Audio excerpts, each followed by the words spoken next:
Bienvenue sur DMG TV, les histoires mystiques. Si tu es nouveau sur la chaîne, n'oublie pas de t'abonner, de laisser un commentaire, de liker et de partager. Tu veux raconter une histoire? Il y a un numéro à l'écran sur le plus 237 655 81 90 17. Envoie ton histoire et on va jouer ici sur YouTube, sur Facebook et sur TikTok.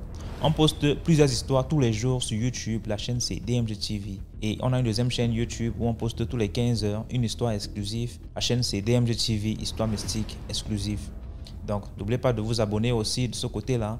Après la diffusion de 12 heures en direct, il y a aussi une autre diffusion à 14 heures sur la deuxième chaîne. DMG TV, histoire mystique exclusive. Donc, allez faire un tour là-bas aussi. Voilà. Les directs sont sur TikTok le mercredi et les vendredis à 20h00 heure du Cameroun. Donc, ceux qui veulent monter en direct, nous raconter leur histoire, c'est sur TikTok.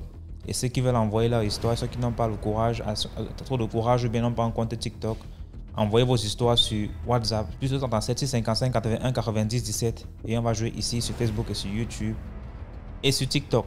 Voilà, donc écoutons la première histoire. S'il vous plaît, avant d'écouter la première histoire, laissez un like, commentez, partagez, c'est très important. Première histoire. Salut DMG, je reviens encore pour une autre histoire. En fait, il fallait que je raconte l'histoire parce que aujourd'hui, j'écoutais sur YouTube les histoires et il y a l'histoire d'une dame qui m'a rappelé une histoire que ma mère m'a racontée. Une histoire qu'elle a vécue et tout. Et c'est pas elle qui l'a vécue directement, mais c'est plutôt sa cousine en fait. L'histoire, c'est ma grand-mère, elle a été élevée par sa tante. Et elle a, à l'époque, sa tante, elle était mariée au chauffeur d'un sous-préfet. Donc, il tournait un peu. Tu sais, les sous-préfets, souvent, ils ne sont pas sur place. Après, on les a fait dans des villes. 2-3 ans, on les remet dans une autre ville et tout. Et donc, ils ont fait pas mal, elle a fait pas mal de villes de la Côte d'Ivoire. Et l'histoire, cette histoire, ça les a trouvés quand ils étaient dans le nord de la Côte d'Ivoire, précisément à Bundiali.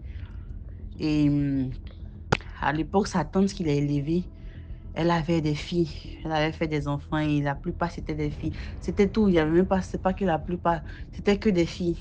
Elle n'avait pas eu de garçon. Et donc, elle voulait à tout prix avoir un garçon.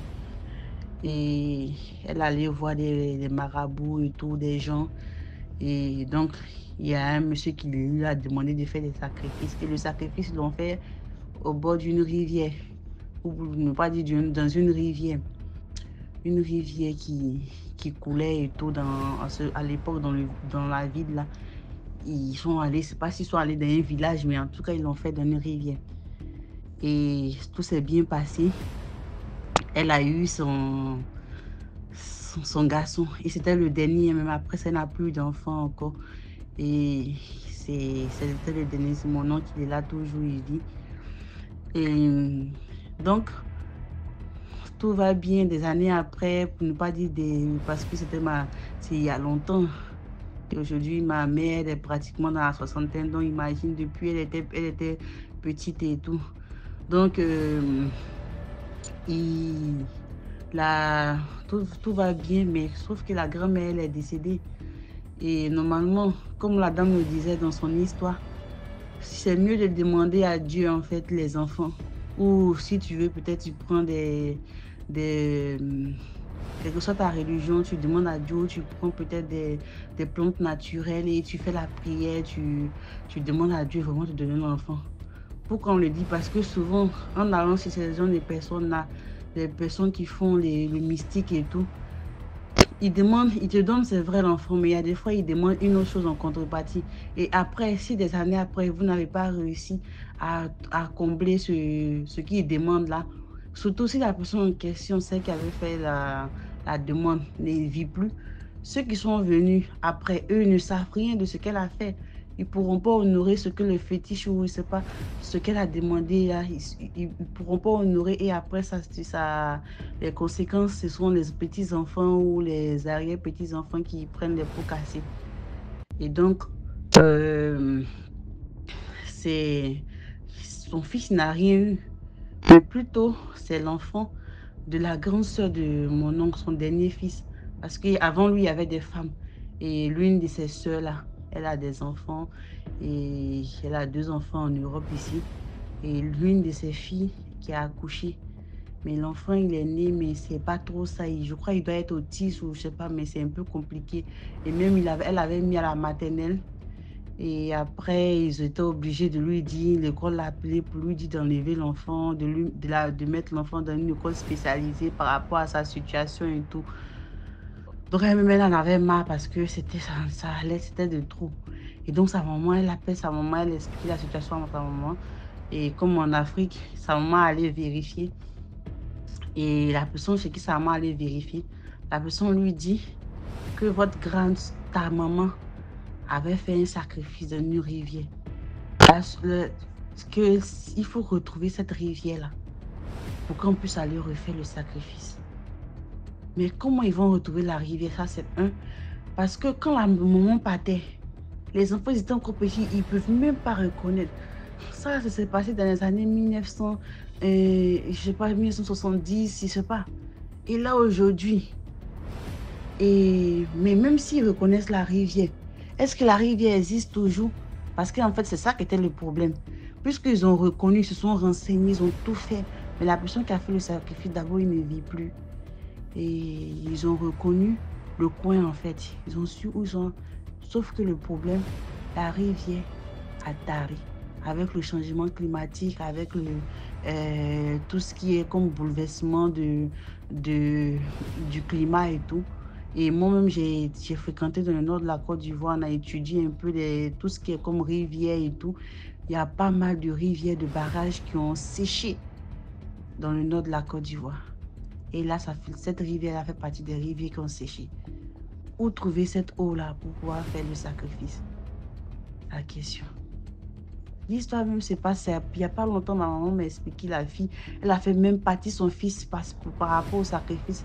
Ma cousine, elle a fait même partie son fils en Côte d'Ivoire pour ça. Mais ils n'ont pas retrouvé la rivière. La rivière n'existe plus. Après, je ne sais plus, j'ai dit à ma maman, il ne faut pas qu'elle s'implique trop dans l'histoire parce qu'il ne faut pas qu'en voulant aider, c'est vrai, c'est sa cousine. Mais en voulant aider, il ne faut pas qu'elle aussi elle parte, parce qu'elle a été élevée aussi par cette grande-mère-là. Elle aussi, elle part prendre quelque chose parce que nous sommes ses enfants. Il ne faut pas que ça vienne aussi agir sur nous.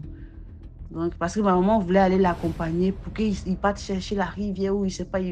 Mais moi, j'ai dit à ma maman qu'elle se calme. Et le plus important, c'est de prier, c'est de voir les hommes de Dieu pour voir comment on peut. Parce que là, la rivière n'existe plus. Même si vous partez, comment vous allez faire en fait? Les paroles qu'ils ont données à la rivière là. Et comment vous allez retrouver? Il n'y a pas. Donc, c'est un peu la petite histoire, vraiment. Même quand on est à bout, en plus, elle avait des enfants. C'est le sexe qu'elle n'avait pas, qu'elle voulait qu'elle n'avait pas, en fait. Et c'est compliqué. Même quand tu n'as pas d'enfants, moi, je pense que c'est de se mettre en prière. Quelque chose, ta religion, c'était de mettre en prière, mais vraiment, ce côté obscur-là, c'est parce qu'après, il y a des répercussions. Donc, c'était un peu ça, mon histoire. Et priez toujours, likez, partagez, abonnez-vous. Merci beaucoup pour l'histoire. Maintenant, on va écouter la deuxième histoire. Bonjour DMGTV, bonjour à la famille DMGTV. Plus de bénédictions sur nous tous, la famille. Partageons, likons et puis commentons. La famille, je viens ici raconter une histoire. Elle est racontée par un papa nigérien. C'est une histoire qu'il a vécue quand il était adolescent. Alors, il dit que pendant les fêtes de fin d'année, la famille, ses parents avaient l'habitude de l'amener au village. Bon, ils allaient passer les fêtes de fin d'année au village, n'est-ce pas? Arrivé alors au village, ce qu'il adorait faire, c'était généralement aller de maison en maison, ses cousins, les tantes et tout ça, parce que à cette période-là, presque tous les citadins venaient de presque tous les États et prenaient la direction du village. Donc, c'était l'occasion pour les cousins et tout ça de se revoir physiquement et taper les commentaires. Un jour, alors, de retour d'une pareille balade, il passe devant un des marchés de leur quartier. Pendant qu'il était passé devant le marché, il entend quelqu'un interpeller. « Garçon, s'il te plaît, j'ai besoin d'aide. Est-ce que tu peux m'aider ?» Il regarde, c'était une très belle fille. Il dit que vraiment la fille, elle était très belle. Elle brillait, elle avait une attraction pas possible. Il s'approche et il se rend compte, bon, elle avait les sacs de marché là et elle avait aussi un petit mouton près d'elle. Et il regarde, il dit oui. Elle dit que s'il te plaît, c'est que j'ai fait les emplettes de la mer, je me rends compte que je ne peux pas les transporter jusqu'à la voiture. Tu vois là-bas, vers le tournant, là, c'est là-bas que j'ai garé la voiture. Et il dit qu'effectivement, waouh, c'était quand même loin, hein. C'était quand même loin. Si la fille n'était pas belle, il n'allait pas vouloir le faire, mais la fille était tellement belle. Et en plus de ça, les hommes qui étaient autour, là, tout le monde guettait. Donc le gars, alors, pas de problème, je vais t'aider. Si tu dis que c'est où, c'est là-bas, oui, je vais t'aider. Il se baisse, il prend le mouton, il met autour de son cou. Et il prend la direction. Et il entend comment elle est en train de porter les sacs, n'est-ce pas, derrière. Donc ça veut dire elle le suivait. À un moment, il entend, c'est comme si elle était en train de murmurer quelque chose. Et il dit qu'il lui avait demandé, excusez-moi, il y a un problème. Elle dit que non, non, non, c'est que j'étais en train de me remémorer la liste de marché. Non, il n'y a pas de problème. Mais il dit que ça aurait dû attirer son attention parce que il a eu l'impression qu'elle a fait ça plusieurs fois. En tout cas, bon, lui se disait que bon, la voiture est sûrement là-bas au tournant, je vais aller, je dépose et puis bon. Il continue. À un moment, la famille, il dit qu'il a entendu, vous voyez quand la moto par exemple passe et ça freine, un peu comme si pour éviter une collision. Le réflexe, c'est que tout le monde se retourne pour regarder la direction là. Il se retourne, il regarde et il voit un papa musulman dont il était sur sa moto, c'était comme si il ne voulait même pas attendre que sa moto s'arrête complètement. Le gars était déjà en train de descendre la moto et allait jeter la moto à terre. Et le papa musulman là s'est seulement tourné vers leur direction et traversait la route. Bon, lui ne savait pas encore que c'était vers leur direction. Il voyait juste un papa qui vient de descendre de sa moto en catastrophe et qui était en train de traverser la route vers leur direction. Lui, alors, il regarde aussi comme tout le monde parce que beaucoup de gens s'étaient aussi arrêtés pour regarder que, mais qu'est-ce qui se passe? Mais, surprise à la famille, le papa là se dirige vers lui et l'attrape en main. Donc, attrape sa main. Il reste là comme ça, il appelle, mais c'est quoi? Qu'est-ce qu'il y a? Qu'est-ce que j'ai fait? Pourquoi vous m'arrêtez? Il dit que dans sa tête, à la seconde, là, il s'est demandé, est-ce que la fille, c'est une voleuse? Est-ce qu'elle a volé le mouton aussi? Maintenant, on vient m'attraper alors que je ne sais pas ce qui se passe. Qu'est-ce qui se passe? Le papa musulman l'arrête, mais le papa musulman parlait plutôt à la fille. Quoi? Même en pleine journée? Vous n'avez pas peur d'Allah? Vous n'avez pas peur d'Allah? Même en pleine journée? Même en pleine journée? Le gars dit qu'il regarde comme ça, il demande, mais qu'est-ce qui se passe? Est-ce que les deux ici se connaissent? Il dit, attendez, excusez-moi s'il vous plaît. Je ne sais pas ce qui se passe. On m'a demandé de l'aider à amener les trucs vers la voiture. Qu'est-ce qu'il y a? Il y a un problème. Et bien sûr, d'autres personnes commençaient déjà à se rapprocher un peu, à tendre les oreilles parce qu'ils ne comprennent. Ils voulaient aussi voir quel était le problème. Il dit que le papa lui dit que non, mon fils, prie, toi prie, prie. Tu n'as pas de problème, mais prie. Et il parle à la fille. Ça veut dire quoi ça? En pleine journée, vous ne pouvez pas vous arrêter. Qu'est-ce que vous allez vous arrêter? Le gars dit qu'il reste comme ça. Il avait peur. Il dit quoi ça? Même en pleine journée, vous prenez les sacrifices. Le gars dit quand il a entendu sa DMG, il dit que il était mort et enterré et il a ressuscité là sur place. Il est resté, boum, imagine un peu au Nigeria avec les crimes rituels et tous ces trucs-là. Le gars est resté là seulement regarder que, wow, ce que je vois sur la télévision, c'est en train de m'arriver en direct. Le gars dit qu'il a seulement retiré, avec sa dernière force, le mouton autour de son cou. Il a déposé sur le sol. Il dit que peut-être ça n'était même tombé, mais lui n'était plus là. Il dit seulement, ouais, il veut même un peu retirer sa main, donc libérer sa main du papa. Il dit que non, non, je ne peux pas encore te laisser. Je peux pas... Prie, toi, prie. Il est là, il est en train de prier. Les gens sont à côté. Hé, qu'est-ce qu'il y a? Qu'est-ce qu'il y a? Ritualiste. Qu'est-ce qu'il y a? Les trucs comme ça, les machins. Donc la fille était là. Elle regardait. Et justement, le gars dit qu'il regarde la fille. Elle était maintenant en train de regarder un peu comme si... comment dire? Comme si elle cherchait comment fuir ou un truc. Il s'est demandé, mon Dieu, dans quoi est-ce que je suis tombé? Le papa là était là. Toi, prie, n'arrête pas de prier. Tu es dans... Tu as failli être sacrifié. N'arrête pas de prier. Il était laissé seulement à prier. Oh Lord Jesus, oh Father God. Please heaven. Please Lord Jesus. Save me. Blood of Jesus. Blood of Jesus. Holy Ghost fire. Il était là. Il s'est seulement mis à bombarder. Il ne sait même pas ce qu'il était en train de dire. Il ne sait pas ce qu'il disait. Le gars était mort de peur là où il était. Et le papa musulman là, après s'est retourné, a tenu alors ses deux mains. Donc l'a tenu comme ça, donc en tenant ses deux mains. Et lui alors il s'est mis à réciter des trucs. Le gars, le monsieur dit que en fait, c'est plus tard qu'il a su que c'était les sourates que le papa la récitait. Le papa récitait les sourates. Lui, il récitait les Holy Ghost Fire.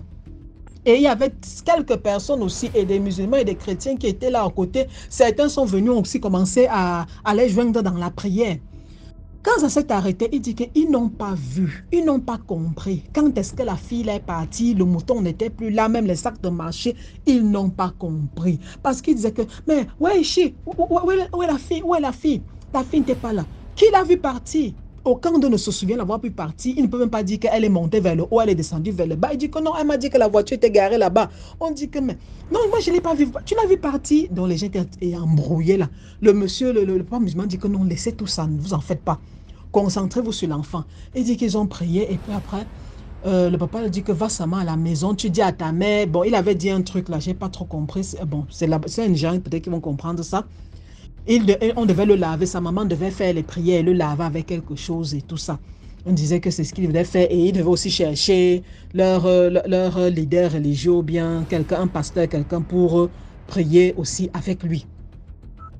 Après, le musulman, il m'a dit que le musulman, avant de partir, avait dit que tel jour, il avait donné un rendez-vous à une mosquée. Là, tel jour, viens me rejoindre à la mosquée. Maintenant, quand ils arrivent alors, il dit que mamie, c'est toute la famille qui avait seulement suivi.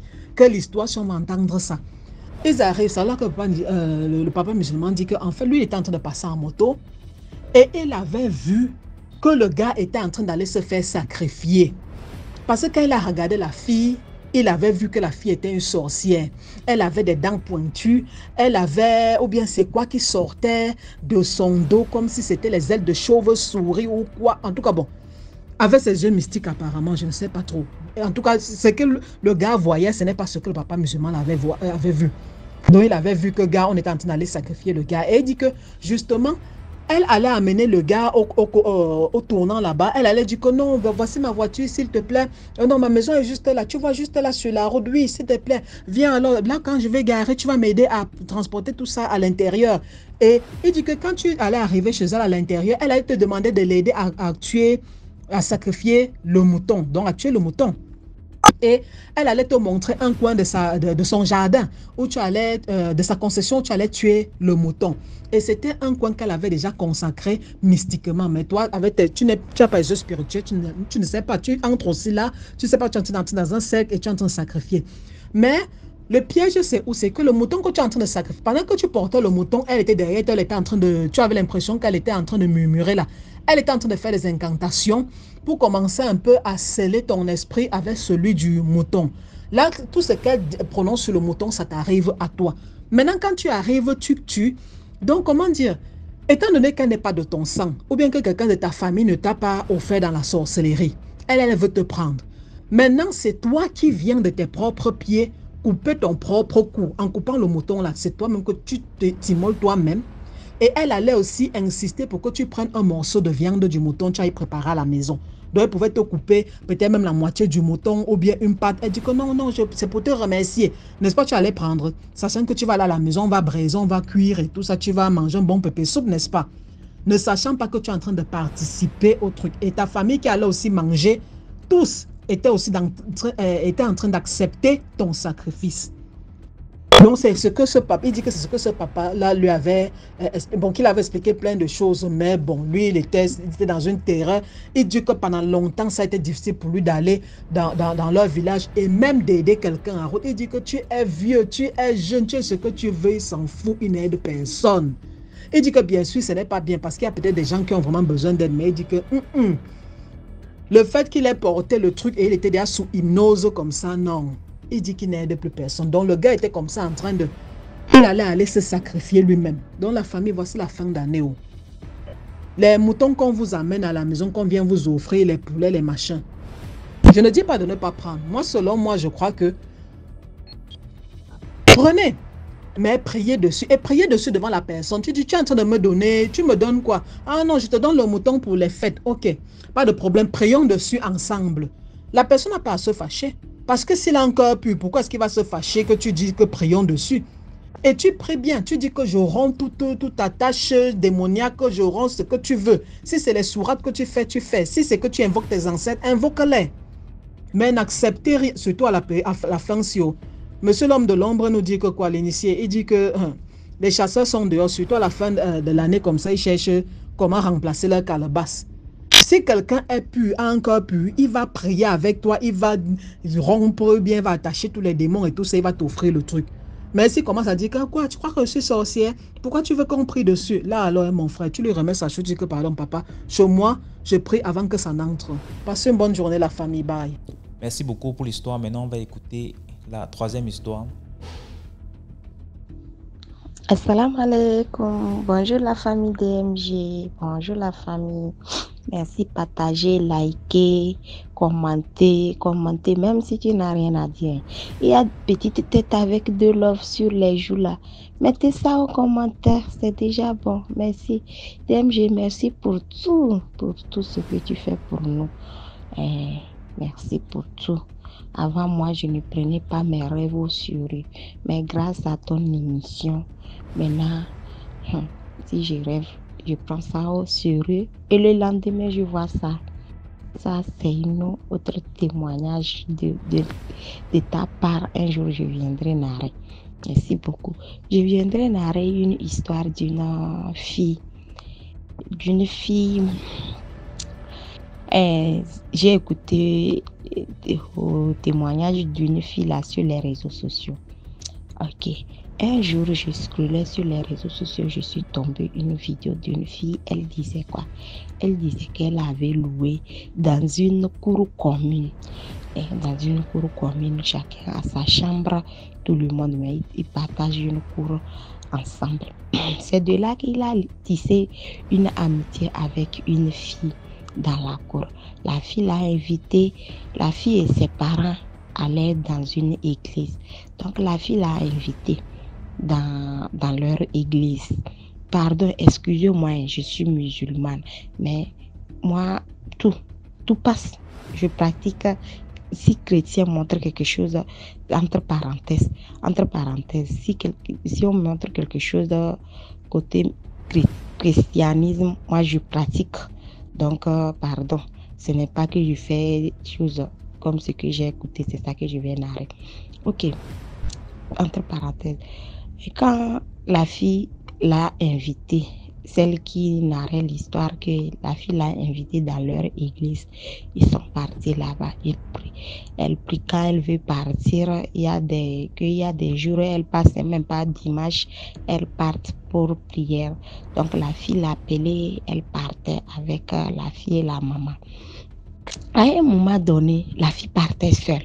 Elle n'appelait pas les autres. Pourtant, la fille faisait l'amour en distance.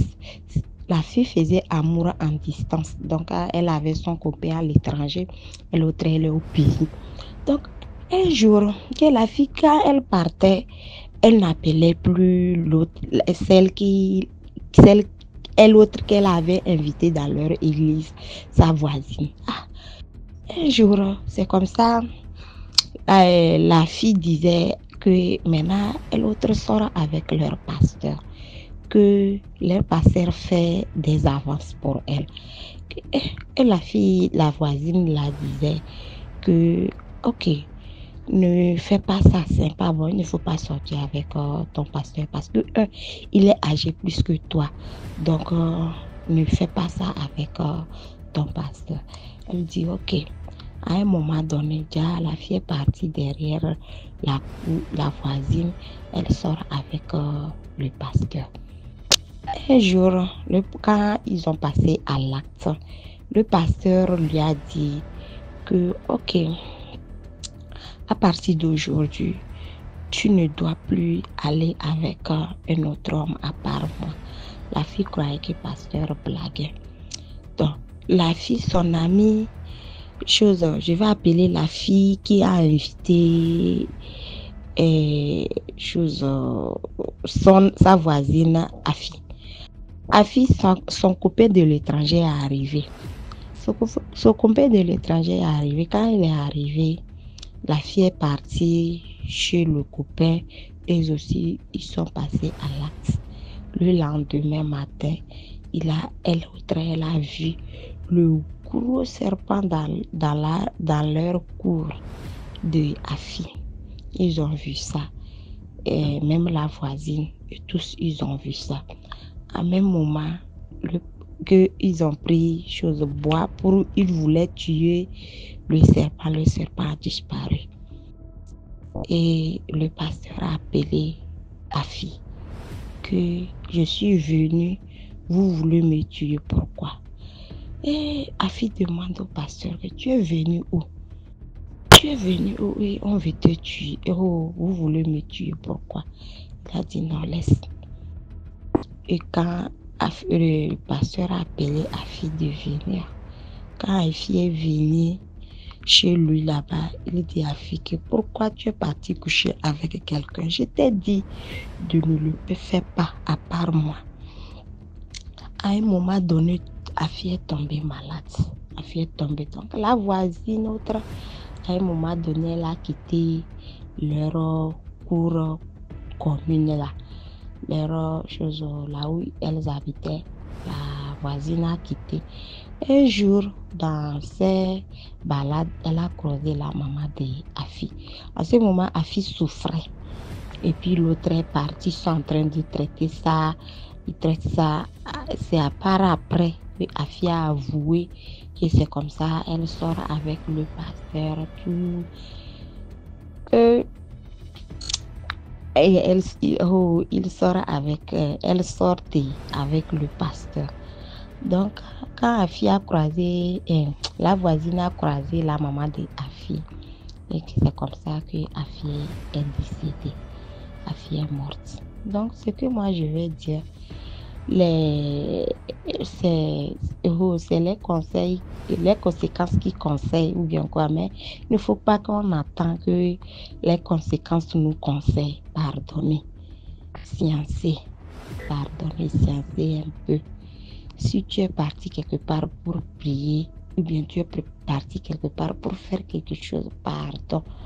Il ne faut pas aller sortir avec quelqu'un de choses, de religieux. Concentre-toi de ce que tu es parti faire. Parce que les gens qui sont côté spirituel, les religieux, les grandes choses là, pardon, épargnez. Surtout nous les petits enfants, toi peut-être, lui l'autre il a l'âge de ton papa, mais tu pars sortir avec cette dernière, pardonnez. Ok, excusez-moi si j'ai mal narré, excusez-moi beaucoup, c'est mon français, sinon si c'est dans ma langue là, vous allez apprécier. Donc excusez-moi beaucoup. Merci, bonne journée à tous. Merci beaucoup DMG. Merci, grand merci. Partagez, likez, abonnez-vous, partagez. Ça sauve des vies. Merci beaucoup. Bye. Merci beaucoup pour l'histoire. Maintenant, on va écouter la 4e histoire. Salut DMG, salut toute la famille DMG. Je vous salue tous au nom de Jésus. Merci DMG pour cette initiative. Merci à tous les narrateurs pour vos histoires. J'ai beaucoup appris pendant tout ce temps. Ça fait plus de 10 ans que je vous suis et je suis une autre personne aujourd'hui. Aujourd'hui, je vais raconter mon histoire pour la première fois. Je suis anglophone et mon français n'est pas très bien, n'est très bon. Je pense que c'est l'une des raisons pour laquelle je n'ai pas pu raconter. Mais aujourd'hui, j'ai décidé de raconter et je vais commencer par cette histoire. L'histoire, je vais intituler ça les jumelles de mes rêves. Lorsque j'avais entre 13 ans et 14 ans, j'ai eu un rêve une nuit. Dans cette rêve, j'étais chez nous quand j'ai entendu un enfant pleurer et crier mon nom. L'enfant me criait mon nom, l'enfant était paniqué. Dès que je suis sortie, j'ai vu l'enfant. L'enfant paniqué, il me disait qu'ils étaient avec d'autres enfants à la rivière. Lorsqu'une sirène est sortie de l'eau et la sirène avait 2 enfants, il a attrapé mon petit frère et l'a forcé à porter l'un des bébés. J'ai dit, mais j'étais rempli de rage. J'étais en colère. J'ai immédiatement pris le chemin pour la rivière. Mi-chemin, je croise la sirène. Effectivement, mon petit frère était à côté d'elle avec un horrible bébé accroché à son cou. J'étais tellement en colère que je lui ai dit, demandé d'amener son enfant, de prendre son enfant. Elle était étonnée que je pouvais la parler parce que les mamans, d'autres, tout le monde fuyait. Mais je lui ai dit, prends ton enfant. Mon petit frère ne peut pas porter ton enfant. Elle me dit, qui es-tu pour me parler? Je dis, toi aussi, qui es-tu? Tu sors de l'eau et tu viens voir mon petit frère sur terre et tu lui dis de porter ton enfant. Mon petit frère ne peut pas porter ton enfant. Ma chère, prends ton enfant. Elle m'a dit, elle a besoin de quelqu'un pour porter l'un de ses bébés. Et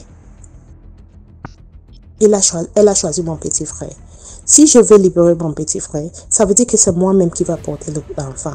Je lui ai dit non, moi je ne veux pas porter ton enfant, ni mon petit frère. Mais je vais prendre cet enfant et je vais te le rendre. Elle m'a dit, ok, si tu sais que tu peux prends alors le bébé. Quand j'ai essayé de prendre l'enfant, j'ai constaté que l'enfant était collé à mon petit frère, à son corps. Ça veut dire, c'était comme si l'enfant était il y avait le super glue sur l'enfant. Mais avec la rage qui était en moi, j'ai tiré l'enfant jusqu'à finalement j'ai libéré mon petit frère. J'ai donné l'enfant à mon petit frère. J'ai pris l'enfant, j'ai dit à mon petit frère de courir et rentrer à la maison. Mais moi, maintenant je devais donner l'enfant à sa mère. La sirène avait une hauteur de au moins 3 mètres, selon mes yeux à l'époque. Au moins 3 mètres. Ma tête n'atteignait même pas à son nombril. Donc je devais sauter pour arriver au même niveau qu'elle, pour la rendre son bébé. Mon intention c'était que quand l'enfant a des super glue sur lui, je vais coller l'enfant à son corps et la gravité va me faire descendre, tu vois. Mais dès que je saute, au lieu de descendre comme ça, je constate que l'enfant, que j'étais suspendu en air. En air, j'ai regardé derrière moi, je n'ai pas de ailes, mais j'étais suspendu et je pouvais même me déplacer. Je n'avais même pas le temps de réfléchir par rapport à ça, de penser à ça. Mon intention, c'était de rendre son bébé. Une bagarre a commencé. Je vais vous épargner tout ça. Mais on a bagarré. Après un moment, j'ai réussi à la rendre son bébé. C'est là où elle s'est fâchée. Elle était tellement en colère. Il y avait la pluie qui tombait. Elle a commencé à me poursuivre. Mais comme elle marchait, elle avait une queue, elle avait des pieds. Je pouvais voir une queue, je pouvais voir les pieds. Elle marchait, moi, j'ai volé. Donc, j'ai volé et je me suis enfuie. Et c'est comme ça que je me suis réveillée. Après, le rêve, là, j'ai balancé ça. Des années passent, j'ai eu mon O-Levels. Après O-Levels, je devais changer la ville. J'ai changé la ville et là où je fréquentais, il y avait une raccourci que nous prenait souvent, une route là. Non goudronnée qu'on prenait souvent pour aller à l'école. À un certain niveau, sur la route là, il y a une maison. Et cette maison tournait le dos à la route. Donc ça veut dire que moi, je n'ai jamais connu les gens qui habitent dans cette maison. Moi, je n'ai jamais connu la propriétaire parce que ça tournait le nom passait plutôt derrière la maison. Étant au lycée, maintenant, j'ai commencé à avoir des rêves. Dans ces rêves, il y avait 2 filles qui venaient. Et chaque fois que les filles venaient dans mes rêves, je suis conscient que je suis en train de rêver. Les filles sont venues, ils ont commencé et elles étaient gentilles, je suis les sœurs, ils sont venus me chercher. Je les ai dit non, je ne vous connais pas. Et vous ne pouvez pas me venir dans mes rêves pour me dire que je suis votre sœur. Regardez-vous, vous êtes des jumelles, vous êtes identiques. Moi, je ne vous ressemble pas. Comment je peux être votre sœur? Je suis ici sur terre, vous êtes dans mes rêves. Et vous me dites que je suis votre sœur. Les filles disent que je suis leur sœur. Ils ont tout fait pour que je les suive. J'ai refusé. J'étais même fatiguée et j'ai commencé à les chasser, à les dire, je ne vous connais pas, vous êtes mauvais. Le fait que vous venez dans mes rêves, ça veut dire que vous êtes mauvais. Pardon, laissez-moi en paix. Les filles se sont fâchées. Ils se sont fâchés maintenant. Ils ont dit que si, comme je refuse de venir avec eux gentiment, ils vont me faire forcer. Ils ont commencé à tourmenter ma vie.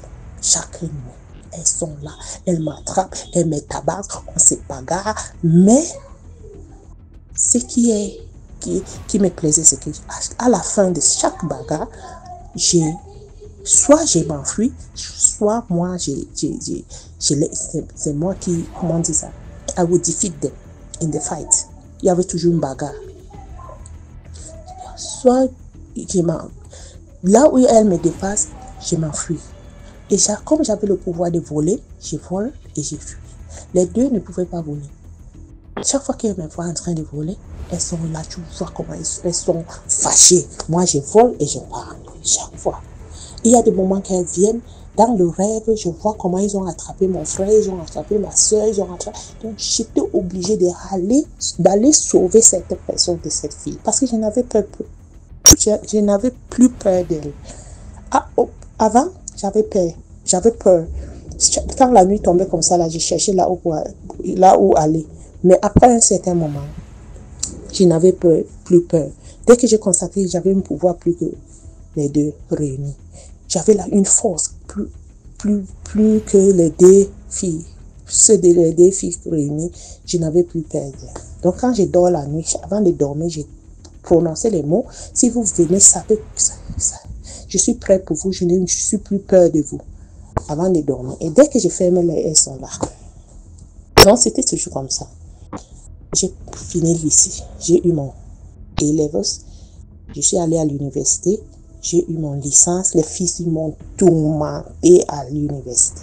Ils m'ont tourmenté. À cause de les deux filles, j'étais obligée de faire 4 ans à l'université. À cause de 0,25. 0,25 qui manquait que j'ai 10 dans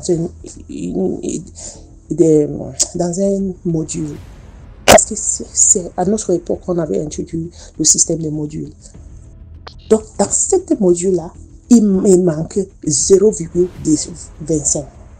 J'étais obligée de reprendre toute une année pour une module qui vienne au 2e trimestre.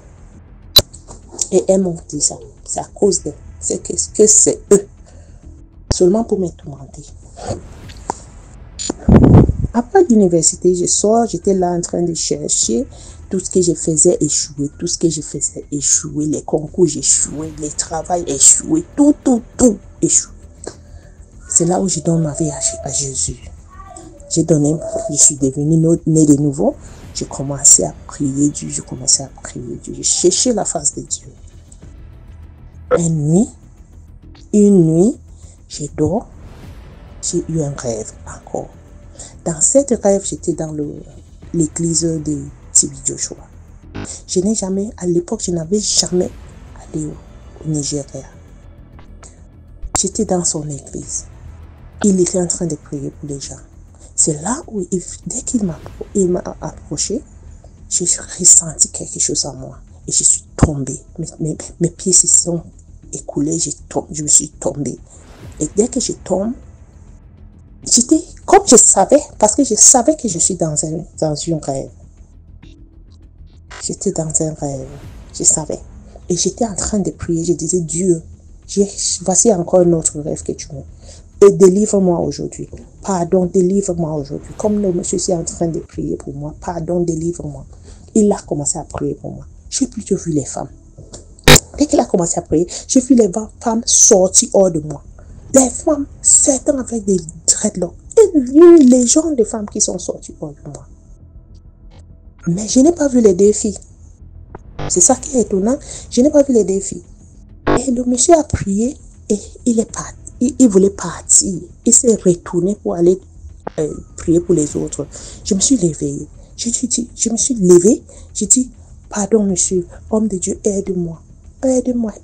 Il est venu vers moi, il m'a regardé, il dit, qu'est-ce qu'il y a? J'ai dit, il y a deux filles là qui me tourmentent. Pendant que tu priais pour moi, j'ai vu d'autres des gens que moi je ne connaissais pas sortir hors de moi. Mais les filles que moi je connais, dans mes rêves, elles ne sont pas sorties. S'il vous plaît, monsieur, aide-moi. Il me dit, et tu veux dire que tu ne les connais pas? Je dis, je ne les connais pas, je les connais seulement dans mes rêves. Je suis dans un rêve. Hein. Tout ce que je dis là, c'est dans un rêve. Et j'ai parlé de mes rêves dans cette rêve. Donc je lui ai dit, je les connais dans mes rêves. Mais dans leur vraie vie, je ne les connais pas. Leur fille réelle, je ne les connais pas. Mais elle vient souvent dans mes rêves me tourmenter. C'est là où il dit, il me dit,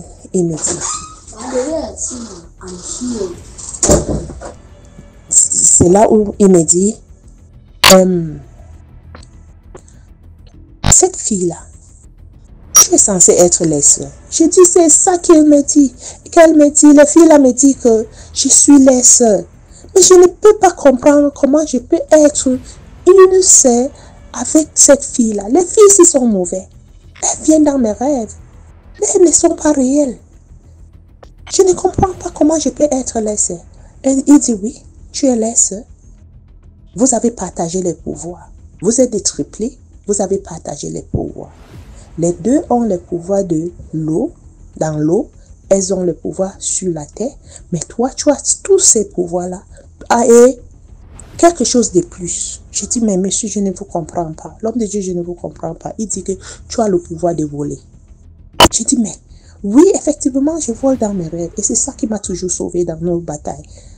Dans mes batailles contre les filles-là. Il dit, oui, c'est ça le plus important.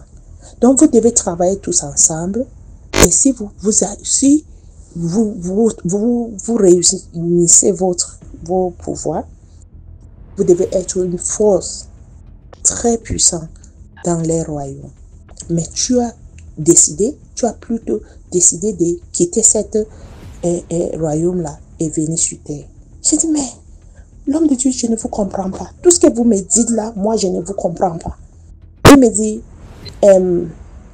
tu te rappelles du rêve que tu as eu à une certaine époque, d'une Mami Wata qui est sortie et elle est venue. Je dis oui, avant qu'il finisse, je dis oui, l'homme de Dieu. Il y avait une Mami Wata dans mes rêves, elle est venue. Mais la Mami Wata n'est même pas venue pour moi. Hein. Il est venu pour mon frère. Le Mami Wata avait attrapé mon petit frère et il a, par hasard comme ça, et il a dit, il lui est forcé de porter son enfant. Il dit que c'est toi qui dis par hasard. L'homme de Dieu me dit, c'est toi qui dis par hasard. Il n'a pas choisi ton petit frère par hasard. C'est toi. Il a choisi ton petit frère parce qu'il savait que c'est ton frère. Et tu vas venir vers elle. Elle savait que c'est ton frère. Et tu vas venir vers elle pour sauver ton petit frère. Et effectivement, tu es venu. Mais malheureusement pour elle, ton pouvoir de voler t'a sauvé. Tu as remis son enfant et tu as volé. Et tu t'es enfui. J'ai dit oui, effectivement, c'est ça qui s'est passé. Mais j'ai dit oui, effectivement, c'est ça qui s'est passé. S'il vous plaît, l'homme de Dieu. Mais je ne vous comprends pas toujours. Comment j'ai pu être... Il me dit, ça, voici tout ce que je peux te dire. Je ne peux pas te dire plus. Mais sache que ça, c'est ton histoire. J'étais confus.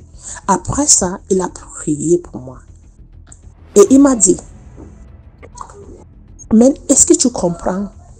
Tu ne vois pas que dans toutes tes batailles, tu as toujours dominé sur les filles là. J'ai dit oui, tu as une force en toi. La rage que tu as en toi, c'est naturel. Et la force, le pouvoir de voler, les deux là, c'est les deux choses qui t'ont sauvé jusqu'à aujourd'hui. Depuis l'époque de l'aimer jusqu'à aujourd'hui, c'est les deux choses là qui t'ont sauvé. Donc, voici tout ce que je peux te dire. Et comme ça, l'homme de Dieu a prié pour moi. Et les filles là sont sorties hors de moi. Je les ai vues sortir. Et partir comme ça. Depuis 7 jours jusqu'à aujourd'hui. Ça fait plus de 10 ans. Les filles, je n'ai jamais vu les filles là. Encore dans mes rêves. Je dis que je n'ai jamais vu les filles là dans mes rêves. J'ai été délivrée dans un rêve. Par Tibi Joshua. Je ne veux pas connaître. vos opinions par rapport à lui ne me disent rien. Mais je parle de mon histoire. Mais il y a quelque chose que je veux dire ici. Je n'ai jamais compris cette rêve. Parce que jusqu'à aujourd'hui, j'ai même demandé à ma mère, maman, est-ce que tu es allé quelque part pour chercher un enfant? Ma mère dit non, je n'ai jamais allé quelque part pour chercher un enfant. Tu es mon enfant que Dieu m'a donné. Je dis, mais je ne comprends pas. J'ai expliqué cette histoire à ma mère. Elle aussi, elle ne comprend pas. Comment j'ai pu quitter un monde pour venir dans ce monde et les filles là venaient me chercher. Et je vous dis que le pouvoir de voler jusqu'à aujourd'hui, chaque fois que je rêve et je vole, je sais que je suis en train de voler. Ça veut dire qu'il y a quelque chose, il y a une bataille. Chaque fois que je vole dans un rêve, ça veut dire qu'il y a une bataille qui m'attend. Et je sais que je suis conscient que je suis en train de rêver. Dans la famille de DMG, voici mon histoire. S'il y a quelque chose, il y a quelqu'un là-bas qui me comprend, qui comprend mon histoire, s'il vous plaît, que la personne laisse un commentaire. Parce que moi, je n'ai jamais compris qui je suis jusqu'à aujourd'hui.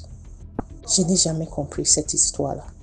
L'homme de Dieu n'a pas expliqué plus. Il m'a dit seulement que voici c'est tout ce qu'il peut vous me dire par rapport à mon histoire, par rapport à ma vie. Et jusqu'à aujourd'hui, j'ai des questions, des 1000 questions dans ma tête à demander, mais je n'ai pas de réponse. Merci la famille DMG.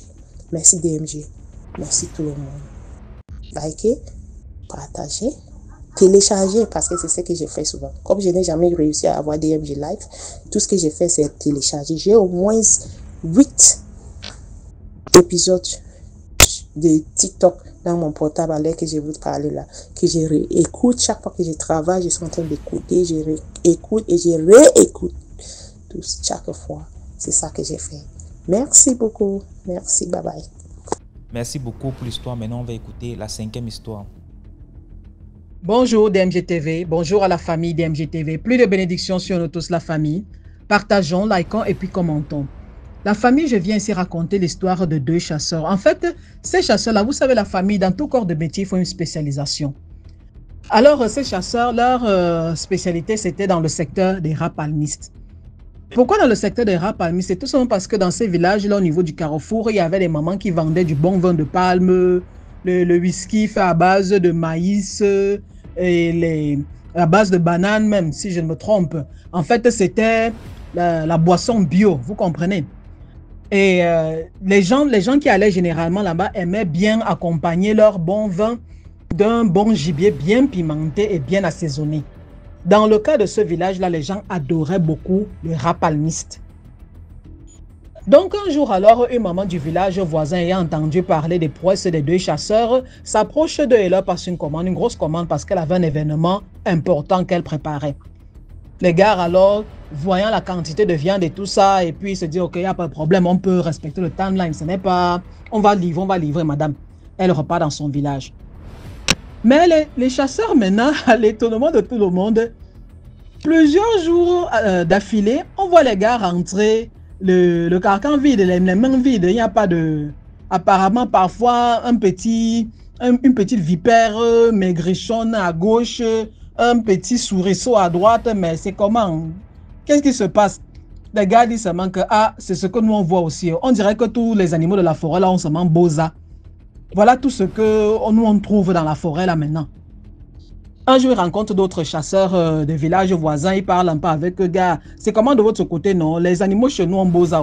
Les chasseurs disent que donc nous on venait même de votre côté parce que, gars, chez nous là-bas, on dirait qu'elles ont seulement tenu une réunion. Elles ont dit qu'elles n'allaient plus entrer dans nos pièges.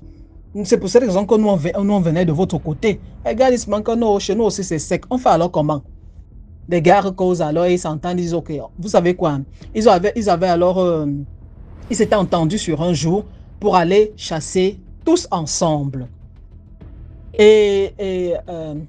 Bon, selon ce que l'un des chasseurs dit, ils étaient supposés aller vers les 2h, 3h comme ça, entrer en forêt parce qu'ils allaient aller en profondeur.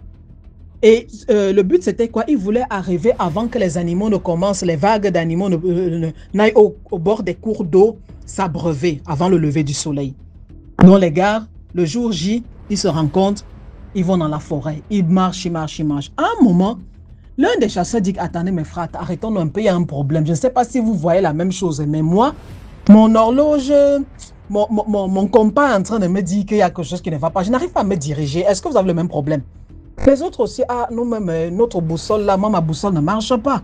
Ma boussole biologique ne marche pas. Je n'arrive pas à me diriger. Je regarde les arbres, je regarde les trucs, mais je n'arrive pas à me diriger. C'est un peu comme si nous sommes égarés. Ou c'est comment?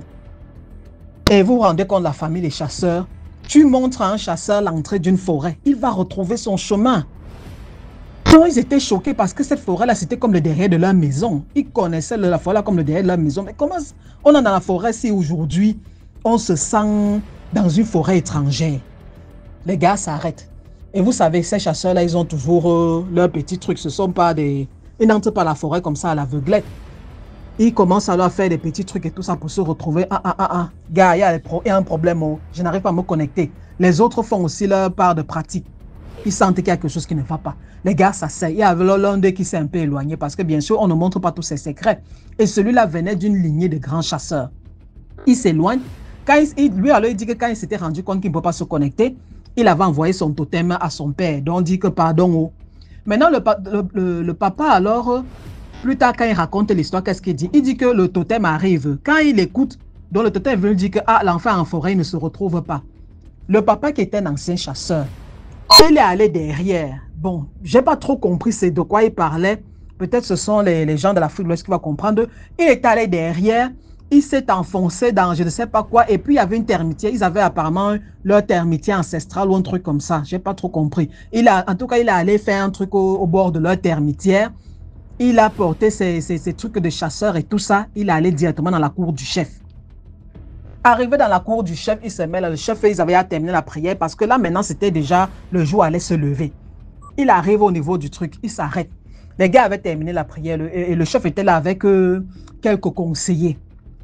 Il se place. Il dit seulement que je ne veux pas savoir ce qui se passe. Tout ce que j'ai à vous dire, c'est que en présence des ancêtres qui sont là avec nous, je prends un témoignage, je prends un témoin, le soleil qui est en train de se lever là.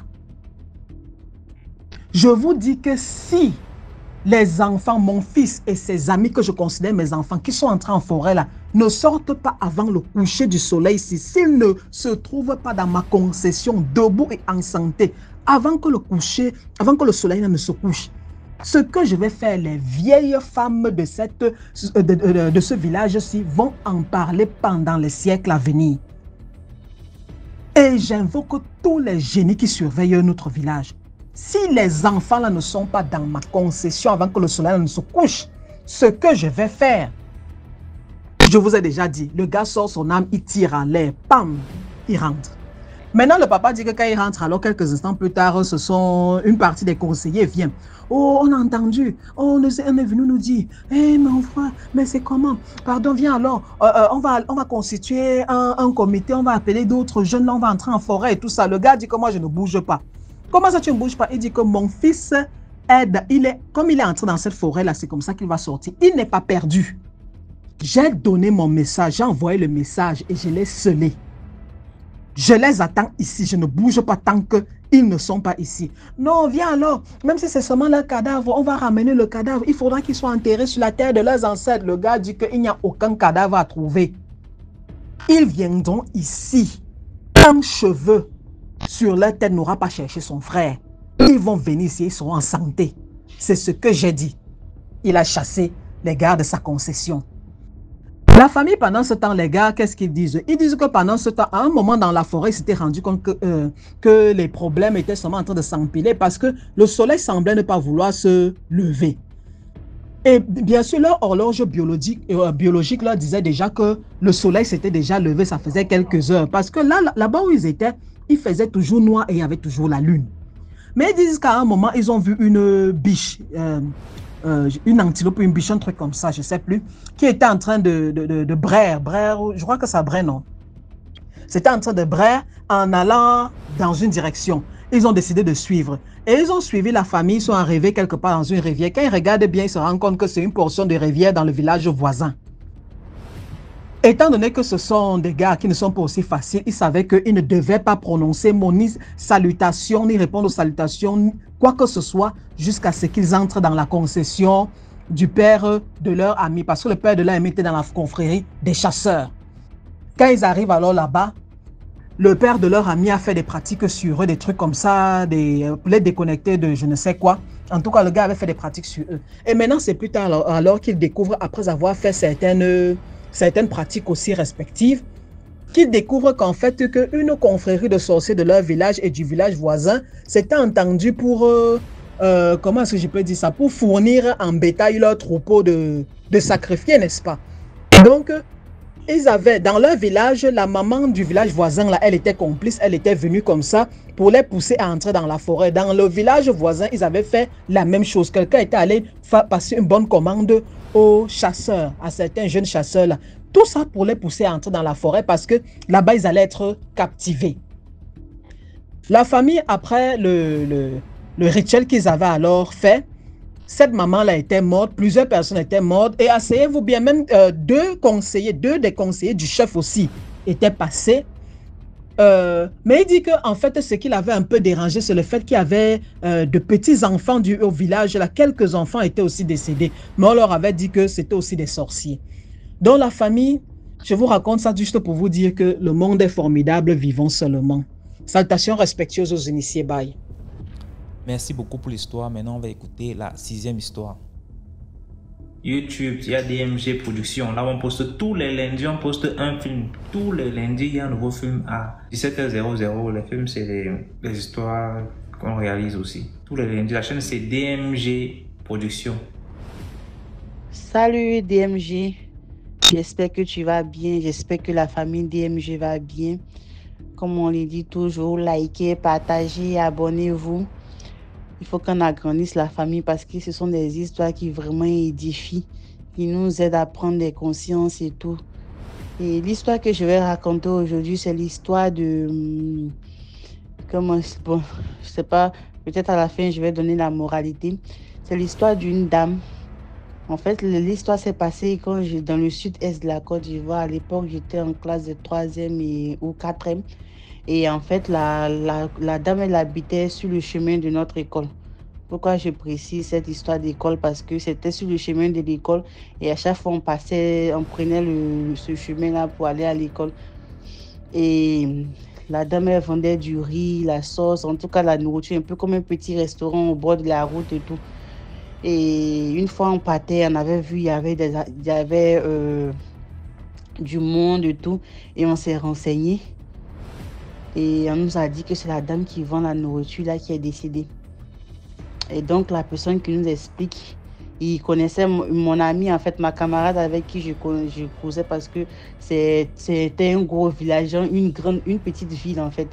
Et donc il y avait pas mal de familles qui étaient liées. Donc je crois, elle m'a dit que c'était son cousin éloigné ou quoi, mais qui habitait dans la cour où la dame est décédée.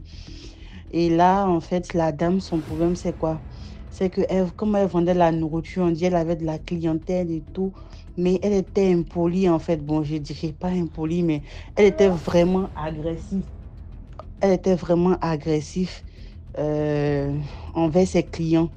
Pour un peu, elle se fâchait, elle parlait mal aux clients et tout, et elle s'en foutait parce qu'elle avait vraiment de la clientèle. Elle s'en foutait de celui qui part, mais elle sait qu'il y a des gens qui allaient venir. Et donc les gens en parlaient dans le coin et tout. Et une fois comme ça, il y a un enfant qui est venu acheter de la nourriture. Et l'enfant, il a dit à la dame, comme il y avait du monde là, peut-être qu'elle n'a pas entendu la requête de l'enfant. Mais l'enfant, il a dit à la dame, tanti, je veux du riz sans sauce. Et la dame, quand elle a servi l'enfant, elle a servi le riz avec la sauce. Bon, ce qui, on va dire, ce qui est logique. Et bon, elle s'est dit, normalement, elle n'a jamais eu ce cas-là. Elle donne l'assiette à l'enfant avec le riz, la sauce. L'enfant, il dit, non, tantine, je ne prends pas parce que j'ai dit, je veux du riz sans sauce. La dame a commencé à engueuler le petit, elle s'est plainte. Et elle a jeté l'assiette avec le riz sur l'enfant. Elle a continué à servir. L'assiette est tombée. Plutôt la nourriture est versée. Donc, on dit, l'enfant, il est parti. Et le soir, et il y a une pluie, une grande pluie qui est venue. Et parce que après, si je le dis, les gens, surtout dans cette partie de la Côte d'Ivoire, là, quand il y a un décès, les gens vont consulter en fait les corps pour voir si c'est une mort mystique ou c'est une mort naturelle. Et c'est quand ils sont allés consulter que le féticheur, il a dit que ce jour-là, en fait, l'enfant, c'était pas un être humain. C'était plutôt un génie du coin, vu que tout le monde parlait de la dame. Tout le monde disait qu'elle était mauvaise, tout le monde disait qu'elle faisait des trucs. Donc lui, il venait pour tester la dame. Si la dame l'avait bien reçu, ok. Mais ce jour-là, la dame n'a pas bien reçu. Et donc la pluie, la grande pluie qui est venue là, ça a ramassé le riz là, s'est emmené dans un caniveau. Et on dit le caniveau, c'est parti. Ce que le féticheur a dit, il dit le caniveau, le riz est parti. C'est là-bas qu'en fait, ces génies-là vivent. Et ils sont pas trop loin. Le gros caniveau n'est pas aussi trop loin de où la dame vendait. Donc, chaque fois quand les gens se plaignaient dans le quartier, ces génies, ils entendaient en fait. Et donc, c'est comme ça que le riz là est parti dans le caniveau. Et c'est ce riz-là que le génie a utilisé pour faire du mal à la dame. La dame, elle est tombée malade quelques jours. Gens comme peut-être un palu, je sais pas. Et ça n'a même pas duré. Elle est décédée. C'est un peu la petite histoire. Et nous-mêmes, on était sur la route de l'école, ça nous a choqués. Bon, la moralité, ça serait que on ne sait pas qui est qui dehors. Quand on est dehors, il faut savoir parler aux gens, il faut savoir, parce que souvent les esprits, comme on le dit, ils sortent et il y a des fois, ils viennent nous essayer, ils viennent nous tester pour voir. Si tu es bien, ton âme est sauvée, mais si tu es ce que les gens disent, tu es arrogant, tu cries sur les gens, tu es insolent et tout, tu risques de prendre comme on le dit en Côte d'Ivoire, tu risques de prendre pour toi. Donc, c'est un peu ça, mais le conseil le plus important, c'est de prier, c'est de mettre tout entre les mains de Dieu. Ok, c'était ma petite histoire. J'espère que j'ai bien raconté. Likez, partagez, abonnez-vous. Bye. Merci pour l'histoire. Voilà, c'était tout pour aujourd'hui. J'espère que vous avez aimé. Laissez vos commentaires. Si par exemple vous avez un commentaire à donner à l'histoire numéro 2 par exemple, vous pouvez écrire H1, voilà ce que je pense, ainsi de suite. Sachez que tous ceux qui envoient les histoires ici viennent après lire les commentaires. Donc c'est important de dire ce que vous pensez. Si vous avez un message en particulier pour un intervenant. Voilà, donc on se prend demain à 12h00 sur YouTube, sur la chaîne DMG TV. Ciao.